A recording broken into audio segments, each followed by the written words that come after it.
तो आप सोचते हो कि बाबा साहब का जो संकल्पना पूरी हो जाएगी? हो ही नहीं सकती। आप लोग मर जाओगे, आपकी पीढ़ियां मर जाएगी, लेकिन बाबा साहब का संकल्प पूरा नहीं होगा, क्योंकि आप विभाजित लोग कि हमारे न्यायाधीश ने बोल दिया कि मैं तो उसको माफ कर दिया, सर न्यायाधीश ने उसको माफ कर दिया, लेकिन सर न्यायाधीश ने एक गलती की है। वो गलती ये है कि उस वक्त उसने उसको रास्ता दिखाना था कि तेरी जगह क्या है इस देश के अंदर, संविधानिक रूप से। जब उसने उसके ऊपर जूता फेंका, घंटे को फोड़ कर दे रहा था भाई। तो आज दलित लोगों को इतनी शक्ति मिलती कि बहुजन समाज को इतनी शक्ति मिलती कि किसी की हिम्मत नहीं होती कि वो आपके विरुद्ध खड़ा हो जाए, लेकिन हमारे जज साहब ने गलती करी। मंच पर उपस्थित सभी बौद्ध उपासक उपासिकाएं और मंच के सामने आसीन सभी बौद्ध उपासक उपासिकाएं, आज हम लोग इस बोधिधम्म सारिपुत्र बुद्ध महाविहार में बाबा साहब अम्बेडकर ने नागपुर की नागवंशों की भूमि पर जो धम्म क्रांति 14 अक्टूबर 1956 को एक सिंह गर्जना की थी, उसी कड़ी को आज हम 69वें वर्ष में इस महाविहार में मना रहे हैं। और एक क्रांति का पर्व है। इस क्रांति के पर्व में हम सब लोग शरीक हैं। हम लोग आज यहाँ पर एक शक्ति के साथ, एक आवाज़ के साथ और एक हृदय को, मन को मिलाकर यहाँ पर बैठे हैं। ये जो शक्ति है उसी की आवश्यकता आज हमें बहुत है। बाबा साहब ने इस देश को बौद्धमय तो कर दिया, लेकिन आज हम लोगों की जिम्मेदारी होती है कि हम लोग सही में इस देश को बौद्धमय कर पाते या नहीं कर पाते हैं। हमारे ऊपर बाबा साहब ने जो एक जिम्मेदारी सौंपी थी कि आप लोग अपने विचार, अपने आचार, अपने संस्कार को बदल देना चाहिए, धम्म दीक्षा लेनी चाहिए, नामांतर करना चाहिए और साथ साथ में देशांतर भी करना चाहिए। तो ये जो 3 चीज़ें थी, लोगों ने देशांतर तो किया, कुछ लोगों ने नामांतर भी किया, लेकिन धम्म दीक्षा लेने में हमारे लोग आज भी थोड़ा आगे पीछे देखते हैं। हो सकता है उसके कारण है, लेकिन हम लोगों ने भी सोचना चाहिए कि ये कब तक हम लोग करते बैठेंगे। आज भारत में जिस प्रकार का धार्मिक राजकारण की शुरुआत हो गई है और एक धर्म अपने आप को इतना श्रेष्ठ मानकर इस देश के बहुसंख्य लोगों को एक प्रकार निचला दिखाना चाहता है, ऐसे समय में हम लोगों को भी अपने धम्म को बचाने के लिए आगे आना पड़ेगा। हमें कोई लड़ाई, जिस तरह से ये आतंकवाद फैलाकर लड़ाई लड़ते हैं, उस तरह से नहीं करना है। हमें अपने मन को शांत करके, शिक्षा ग्रहण करके और जो अज्ञानता और पाखंड है उसको दूर कर कर इसको दूर करना होगा। जैसे इस विहार का एक इतिहास है, आयुष्मान उपासक आनंद अवधि ने बताया उसके बारे में। कोई भी चीज़ की शुरुआत होती है और फिर वो एक व्यापक रूप लेती है, या फिर कभी कभी बीच में ही उसका अंत भी हो जाता है। लेकिन इस बीजापुर की बाबा साहब अम्बेडकर के स्पर्शों से ये पुनीत भूमि है, ये संघर्ष की भूमि है, जहाँ बाबा साहब खुद यहाँ पर आए थे। और इस जगह पर इस प्रकार का भव्य विहार का निर्मित होना भी एक इतिहास ही है। ये इतिहास में दर्ज होगा, लेकिन इतिहास दर्ज करने वाले लोगों को भी अपने अंदर झांक कर देखना होगा कि सही में इस इतिहास के वो भागीदार थे या उन्होंने भी इसके विरोध में खड़े हो गए थे। तो कोई भी चीज़ बड़ी कष्ट से, अगर आप चाइना का इतिहास देखिए, जापान का इतिहास देखिए, कोई भी कहीं पर भी और अन्य देशों में भी देखिए, बुद्ध का धम्म स्थापित होने के लिए बहुत समय लगा है, बहुत समय लगा है। राजा बदल गया तो सारी चीज़ बदल जाती थी, फिर अगर राजा फेवरेबल हो जाए तो फिर धम्म का विकास होता था। इस प्रकार के चर उतार से ये बौद्ध धम्म हर देश में स्थापित हुआ है। जब जापान में दूसरा महायुद्ध हुआ, जापान भी उसमें शरीक था और जापान तो अंडमान निकोबार तक आ गया था, लेकिन अमेरिका ने जब एटम बॉम्ब डाल दिया तो जापान के जो जनरल थे वो एक झेन मास्टर के पास में गए जिनका नाम था यामामोतो गेम्पो, और जब चारों तरफ बमबारी हो रही थी तो जनरल गया कि मास्टर अभी क्या करना चाहिए।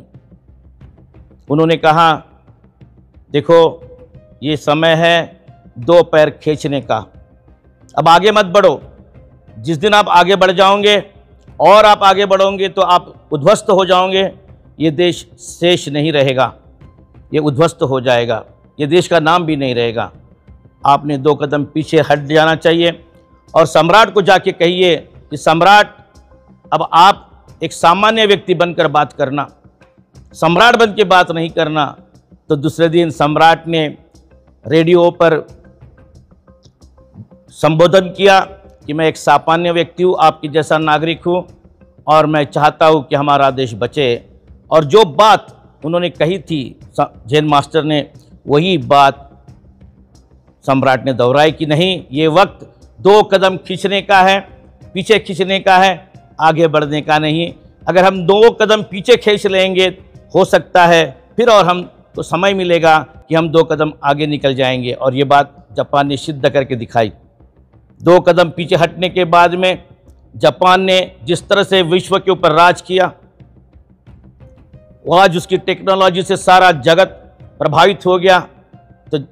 तो जापान ने भी अपने तरीके से करके दिखाया कि धम्म के आधार पर कैसे जिया जाता है।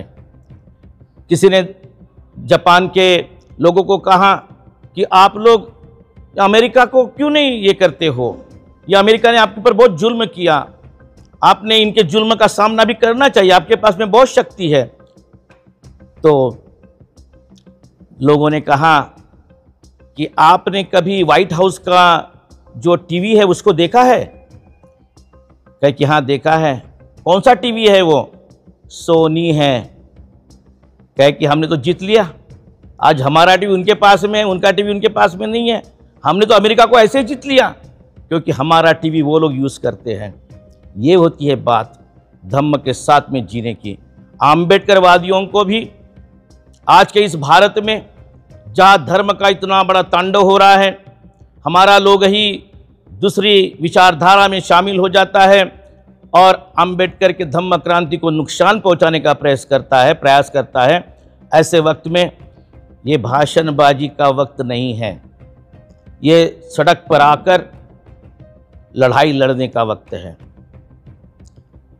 यमनप्पा ने कहा, मैं जब गांव-गांव घूमता था, मैं जमखंडी बहुत बार गया, इनके गांव के वो मंदिर के सामने ही बैठा और मंदिर के सामने बैठ के ही प्रवचन दिया और मंदिर में ही गालियाँ दी, उनके भगवानों को हमने गालियाँ दी। हमने उनके अंदर में बैठ के परिवर्तन के लिए तुमको सैक्रिफाइस करना पड़ता है।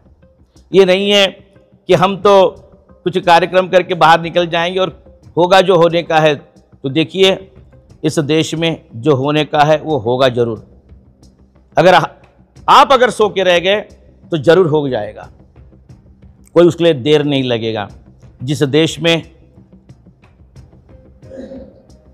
सुप्रीम कोर्ट के जज के ऊपर एक ब्राह्मण अगर जूता फेंक रहा है, वो जूता किसके ऊपर फेंका गया? सारे आम्बेडकरवादियों के ऊपर जूता फेंका गया, सारे बहुजन समाज के ऊपर जूता फेंका गया। आपकी औकात दिखाई गई कि अरे ये तुम कुछ भी बनो। एक साधारण सा व्यक्ति आके जूता उछाल के चला गया, क्या हो गया उसका? कुछ नहीं हुआ। क्यों नहीं हुआ कुछ भी? ठीक है, हमारे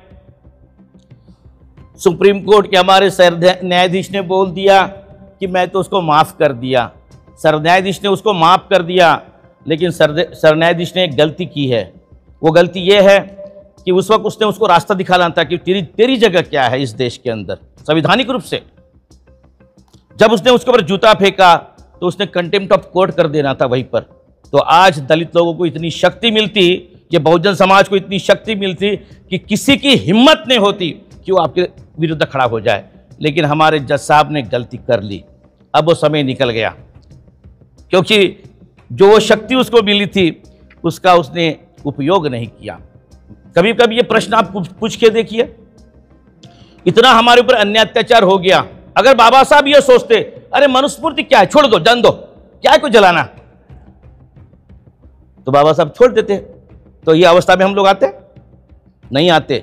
बाबा साहब को मालूम था समय है, इस समय को हमने ठोकर मारना ही मारना है, तो ठोकर मार दिया। तो आज हम लोग इस विहार के भव्य हाल में बैठे हैं। जज साहब ने गलती कर दी। जज साहब के कोई प्रॉब्लम नहीं है, उसके पास अमसम पैसा है, करोड़ों रुपया है, बड़े बड़े संस्थाएं हैं, शिक्षा संस्था है, अमरावती में उनकी संस्था है, उनको कोई फर्क नहीं पड़ेगा। फर्क सामान्य जनता को पड़ेगा। अब कोई भी ब्राह्मण तुम्हारे गांव में घुस के तुमको जूता मारेगा, कहेगा क्या कर लेगा तू मेरा? अरे तेरा सुप्रीम कोर्ट का सरन्यायाधीश कुछ नहीं कर सकता, तू क्या कर लेगा? ये अवस्था अब हमको बदलना पड़ेगा। उसकी गलती है, ठीक है, हम अपने सरन्यायाधीश को बचाना चाहिए, क्योंकि जिस तरह से वो ऐसा नहीं था कि उसने गुस्सा आ गया और वो पूरा प्लान किया हुआ चीज़ है कि दलितों को, बौद्धों को, क्योंकि हमारा जस्टिस जो है बौद्ध है, बौद्धों को दिखाना पड़ेगा तुम ज़्यादा मत ये करना, क्योंकि इस देश के अंदर आज संविधान बचा है, लोकतंत्र अगर बचा है, तो जो लोग सही में कागज पर अगर बौद्ध भी नहीं होंगे लेकिन दिल में बौद्ध है, उनके कारण बचा है ये संविधान और लोकतंत्र। अगर ये लोग होलियार बन के लड़ेंगे तो फिर तुम्हारा वो भाजपा का एक नेता खड़ा हो जाएगा, वो कांग्रेस वाले को गालियां देगा, यही काम होगा। क्योंकि भाजपा के होलियार को या छलवादी को, कांग्रेस के या अन्य पार्टी के छलवादी को, होलियार को मारना है, क्योंकि उसको बताया गया कि तेरा काम क्या है, उन लोगों को मारना। तुझे हम बना देंगे जो बनाना है, लेकिन हमारा काम तुझे यह करना है कि तेरे लोगों को मारना है। तो वो चिल्ला रहा अभी। इस तरह का समाज विभाजित हो जाएगा तो आप सोचते हो कि बाबा साहब का जो संकल्पना थी पूरी हो जाएगी? हो ही नहीं सकती। आप लोग मर जाओगे, आपकी पीढ़ियां मर जाएगी, लेकिन बाबा साहब का संकल्प पूरा नहीं होगा, क्योंकि आप विभाजित लोग हो। आपने खुद को विभाजन करके रोक छोड़ दिया है। क्योंकि अगर आपका विभाजन रहेगा, जो आपका विरुद्ध में बैठा है उसको सारी चीजें मालूम है। अगर कांग्रेस के एक नेता ने कह दिया कि आरएसएस को बैन करो, तो उसको डिफेंड करने के लिए कौन आ रहा है? वही जिसने डिफेंड नहीं करना है, तो उसको दर्द नहीं हो रहा, उसके बाल बच्चों को दर्द नहीं हो रहा है। यानी कांग्रेस के किसी नेता के बाल बच्चों को, उसके समाज को दर्द हो रहा है, लेकिन वही भाजपा में जो होलियार है उसको दर्द नहीं हो रहा। बड़ा विचित्र बात है। एक को दर्द हो रहा है, एक को दर्द नहीं हो रहा है। दर्द तो सबको समान होना चाहिए ना, कि तुम होलियार हो, अछूत हो या बौद्ध बने हो, तो तुम्हारा जो इतिहास है उस इतिहास का तो बरोबर आकलन हो रहा है। तो एक होलियार कहता कि मेरे को दर्द नहीं हो रहा है, मेरे बाल बच्चे सुखी है, मेरी लड़की को कुछ नहीं होगा, मेरे बच्चों को कुछ नहीं होगा, और एक होलियार कहता नहीं नहीं नहीं, मनुस्मृति आएगी तो मेरा लड़का, मेरी लड़की का जीना हराम हो जाएगा। बड़ा कॉन्ट्रडिक्शन है। वो भी बाबा साहब बोल रहा है, माइक पे लेके बाबा साहब ने ये बोला, बाबा साहब ने वो बोला, वो भी बोल रहा है, इधर भी बोल रहा है बाबा साहब। फिर कौन सा बाबा साहब सही है? जो भाजपा की तरफ से बोल रहा है उसका बाबा साहब सही है, कि ये कांग्रेस की तरफ से बोल रहा है उसका बाबा साहब सही है? कौन सा बाबा साहब सही है? हमें सोचना पड़ेगा। हमने बाबा साहब को विभाजित कर दिया। बाबा साहब का आरएसएस से कोई लेना ना देना है, कोई लेना ना देना है। ये जितने भी बैठे भाजपा में, मैंने उनके लिए लिखा है, देखो भाजपा वालों के लिए लिखा मैंने कि अगर आप लोग ऐसे तमाशा करोगे, जो भी दलित, बहुजन, नवयुवक और नेता आरएसएस और बीजेपी की पालकी ढोने में शामिल है, वे इस देश के लोकतंत्र और संविधान को खत्म करने और ब्राह्मणवादी मनु राष्ट्र के निर्माण के षड्यंत्र में भागीदार है। आपका ही व्यक्ति भागीदार है, दूसरा नहीं है। वो ब्राह्मण नहीं चिल्ला रहा है, वो चिल्ला रहा है वो होलियार जो भाजपा में है। और उन्होंने अपने आने वाली पीढ़ी के बारे में सोचना चाहिए कि अन्यथा आपके साथ भी वही होने वाला है जिसके लिए आप खुद जिम्मेदार होंगे। देखिए, अभी जस्टिस पे जूता उछाला गया। हरियाणा में आईएएस ऑफिसर जो आंध्रा के थे लेकिन हरियाणा कैडर थे, उन्होंने आत्महत्या कर दी। आज उसकी बीवी आईएएस ऑफिसर, सीनियर ऑफिसर है, हरियाणा की सचिव है, वो चीफ मिनिस्टर के साथ में जापान गई थी। उस दरमियान उसकी हत्या हुई या उसको मार डाला गया, उसने आत्महत्या किया, अभी पता नहीं, पोस्टमार्टम नहीं हुआ। जो औरत आईएएस ऑफिसर है, उसका पति आईपीएस है, जो व्यक्ति सीएम के साथ में उसके डेलीगेशन में जापान गई थी, उसको आज न्याय नहीं मिल रहा है। वो सीएम ही न्याय नहीं दे रहा है उसको। कितनी बड़ी विटंबना है ये कि जिसके डेलीगेशन में वो आईएएस ऑफिसर एज अ सचिव, सेक्रेटरी बनकर उसके डेलीगेशन में गई थी, आज उसके पति को 6-7 दिन हो गया, उसका पोस्टमार्टम नहीं हुआ। जिनके ऊपर उसने ब्लेम लगाया, किसी को पकड़ा नहीं गया अभी तक। एक को किया लेकिन अभी कुछ भी नहीं हुआ वैसा। जब आईपीएस आईएएस ऑफिसर जो दलित नाम से होते हैं, उनको अगर न्याय नहीं मिलता होगा तो आपको क्या न्याय मिलेगा? ये सोचने की बात है, सोचने की बात है। ये सोचने का समय आ गया है। बाबा साहब आम्बेडकर ने हमें बौद्ध धर्म इसलिए नहीं दिया कि पूजा पाठ करो। ये क्रांति है।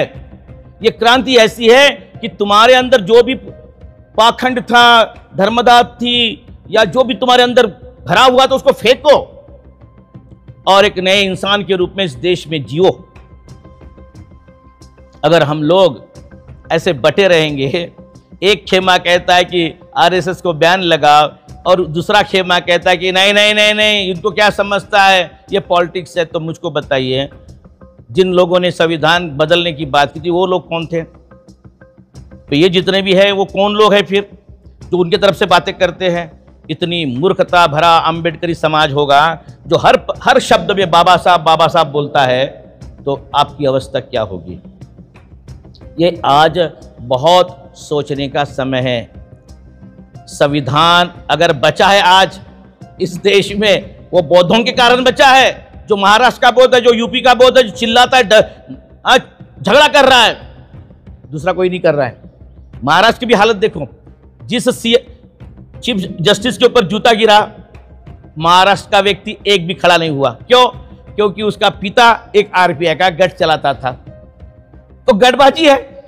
अब उसके पीछे कोई खड़ा नहीं हुआ, कोई खड़ा नहीं हुआ। क्यों? क्योंकि उसके पिता का एक आरपीआई का गठ है, रासू गवई गठ, इसके कारण दूसरा नहीं गया। देखो दलितों की अवस्था क्या है। लड़ाई कैसे लड़ी जाएगी फिर? इसलिए बाबा साहब ने हमें धम्म दिया कि धम्म के साथ आप अपने आप को परिवर्तित कीजिए, शिक्षा लीजिए, तो ये बदलाव होगा। आपसे उसके साथ में लड़ने की आवश्यकता नहीं है। और इस देश में ये इतिहास है कि बुद्ध ने जो क्रांति की है, आज ब्राह्मणवाद उसी से डरता है और किसी से नहीं डरता है।